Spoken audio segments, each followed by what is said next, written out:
My name's Diane Jacobson. I'm from San Carlos, and I'm going to read a story for you today called Turf War. Turf War is from this anthology of stories, Fault Zone Shift. Turf War. Spring had arrived with the velocity of a sneeze. 2 weeks earlier, bright chartreuse fuzz coated trees and bushes, and then, within a blink, purple, orange, and fuchsia flowers popped. Tulips shot straight up and already bowed by the time Anna noticed the change. A bumper crop of lovely, bright orange California poppies blanketed her front yard. Deal with weed issue had been on Anna's to-do list for several days, and thankfully she had procrastinated just long enough for the simple, elegant flowers to announce themselves. At first the plants had irritated Anna. They were yet more anomalies to remove or poison in an otherwise typical lawn. Then specks of peach appeared, and then, on the third day in a row she had not dealt with her lawn to-do, she first took note of the real transformation. Her front yard was specked with heavy-headed orange flowers. They were pretty weeds, but weeds nonetheless. She would get to them soon. She went away for a long weekend, and the front yard slipped her mind. She returned after dark and spent the morning inside with the drapes drawn, dealing with more pressing to-dos: laundry, unpacking, email, a recorded episode of The Good Wife. When Anna finally stepped outside for the newspaper, she found her front lawn made over into a meadow of orange flowers. Hundreds of California poppies flickered and swayed, standing out against the grass green of her yard. She couldn't help but smile. "So lovely," a jogger from across the street called. "Thanks," Anna said, feeling proud despite having contributed nothing but procrastination to create the orange glory.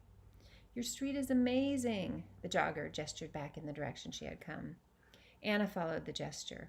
One lawn after the next was blanketed in orange spots. Her eyes widened. She felt the kind of wonder she had experienced often as a child, when she lived every minute of life in the moment. Such a beautiful landscape inspired her to walk instead of drive to her noontime yoga class. Excitement at the beauty and bounty powered her strides. When she came to the T intersection at the end of her street, she spotted another poppy patch a few houses down. She admired it as she approached and passed. Yet another burst of orange was next door, and another 3 houses down. Again and again she passed poppy-laced yards. With each poppy patch that she passed, the minutiae of her day-to-day task slipped her mind a little bit more. At intersections she looked left and right, sometimes seeing vast green swaths of lawn with borders of bush balls and the odd burgundy Japanese maple. Anna ignored these. She followed the orange path as if she were on her own version of the yellow brick road. All she could think of was the beauty and magic of the flowers.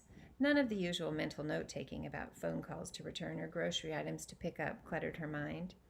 She didn't check her watch a single time, even though yoga class was starting soon.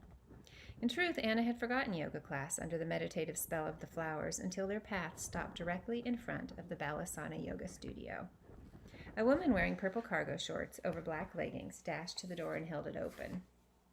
Anna recognized the shorts. She'd seen them and their wearer around the neighborhood walking a skinny mutt of a dog. Anna had wondered about her each time she'd seen her because the woman always seemed to be smiling. The secretive, excited kind of smile worn by a person watching someone open what will be the perfect gift. Once Anna even saw her skipping, a grown woman skipping. She had felt her own body longing to skip too, but her busy feet were too shy, and besides, they had no time for frivolity. "Whew, I made it. Come on, we might just be on time," the woman said with a big grin. Anna hurried in the door, crammed her shoes in a cubby, and found a spot among the people already in warrior pose. The woman in purple shorts settled next to her and smiled again, mostly with her bright blue eyes. As they moved from pose to pose, cobra, downward dog, child's, Anna found she was having difficulty focusing on her form and breathing. Everywhere she looked, orange poppies flashed before her eyes. She saw them on the ceiling as she lay on her back, an inch in front of her face as she pressed her forehead to the mat, and in all the corners she could see reflected in the mirror.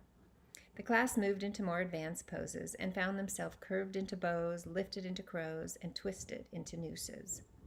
Through it all, Anna saw poppies, poppies, poppies. She saw them popping in her mind's eye. It was as if they had seated her with simplicity and fun. She marveled at their unexpected appearance and how their messy randomness made the neighborhood better somehow. When she inverted herself into a poppy-spotting plow pose, she stole a glance at her neighbor, who was leaking small black specks from her pockets. The woman laughed. flipped her legs down and brushed her spilled cargo into her cupped hand. She winked at Anna and whispered, "Whoops." "What?" Anna wondered with her eyes. The woman's eyes laughed back, and she whispered, "Seeds, my poppies, my bombs." "Bombs?" Anna asked later as they rolled up their mats after class. The woman replied, "I'm waging a turf war." Thank you for listening.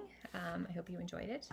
And I hope you will visit the San Mateo County Library website for more resources. There are a lot of ebooks, audiobooks, videos on things like exercise, how to, and there is a Reading for Hope section where our current poet laureate and previous poet laureates are reading poems about hope, which are wonderful.